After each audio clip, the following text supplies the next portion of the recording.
ಮಹಾರಾಷ್ಟ್ರದ ರತ್ನಗಿರಿ ಜಿಲ್ಲೆಯ ಶೀಲ್ಡ್ ಡ್ಯಾಂನಲ್ಲಿ ನಡೆದಿರುವಂತಹ ಘಟನೆ ಇದು. ಅಬ್ಬರದ ಪ್ರವಾಹ ಇದೆ. ಇದರ ಮಧ್ಯೆ ಯುವಕ ಕೊಚ್ಚಿ ಹೋಗಿದ್ದಾನೆ.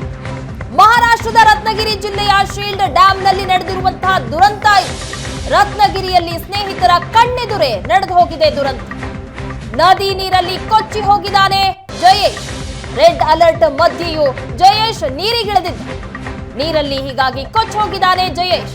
ಜಯೇಶ್ಗಾಗಿ ಹುಡುಕಾಟವನ್ನ ಮುಂದುವರಿಸಲಾಗಿದೆ. ದೃಶ್ಯಗಳಲ್ಲಿ ನೋಡ್ತಾ ಇದ್ದೀರಿ. ಅಬ್ಬರದ ಪ್ರವಾಹದ ಮಧ್ಯೆ ನೀರಿನಲ್ಲಿ ಇಳಿದಿದ್ದ ಜಯೇಶ್ ಹೀಗಾಗಿ ನೀರಿನಲ್ಲಿ ಕೊಚ್ಚಿ ಹೋಗಿದ್ದಾನೆ. ಕೊಂಕಣದಲ್ಲಿ 2 ದಿನಗಳಿಂದಲೂ ಸಹ ನಿರಂತರವಾಗಿ ಮಳೆ ಆಗ್ತಾ ಇದೆ. ಈ ಮಳೆ ಹಿನ್ನೆಲೆಯಲ್ಲಿ ಪ್ರವಾಹ ಸಹ ಉಂಟಾಗಿದೆ. ಈ ಪ್ರವಾಹದಲ್ಲಿ ಯುವಕ ಕೊಚ್ಚಿ ಹೋಗಿದ್ದಾನೆ. ಮಹಾರಾಷ್ಟ್ರದ ಶೀಲ್ಡ್ ಡ್ಯಾಂನಲ್ಲಿ ನಡೆದಿರುವಂತಹ ಘಟನೆ ದೃಶ್ಯಗಳಲ್ಲಿ ನೋಡ್ತಾ ಇದ್ದೀರಿ. ಸ್ನೇಹಿತರು ದಡದಲ್ಲಿರ್ತಾರೆ. ಅಲ್ಲಿ ಅಪಾಯ ಇದೆ, ರೆಡ್ ಅಲರ್ಟ್ ಅಂತ ಹೇಳಿದ್ರು ಸಹ ಮಾತು ಕೇಳದೆ ಇಳಿದಿದ್ದಾನೆ ಕೆಳಗೆ. ಕೊಚ್ಚಿ ಹೋಗ್ತಾ ಇರುವಂತಹ ದೃಶ್ಯಗಳನ್ನು ನೋಡ್ತಾ ಇದ್ದೀರಾ. ಮಹಾರಾಷ್ಟ್ರದ ಶೀಲ್ಡ್ ಡ್ಯಾಂನಲ್ಲಿ ನಡೆದಿರುವಂತಹ ಘಟನೆ ಇದು.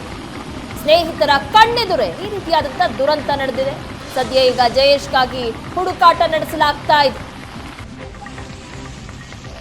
ನಿರಂತರವಾಗಿ ಮಹಾರಾಷ್ಟ್ರದಲ್ಲಿ ಮಳೆ ಹಿನ್ನೆಲೆಯಲ್ಲಿ ಪ್ರವಾಹ ಸೃಷ್ಟಿಯಾಗಿದೆ.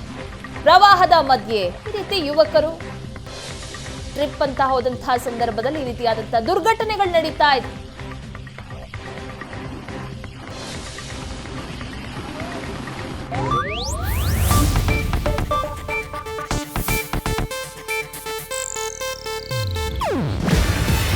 ಇದು ಏಷ್ಯಾನೆಟ್ ನ್ಯೂಸ್ ನೆಟ್ವರ್ಕ್ ಪ್ರಸ್ತುತಿ.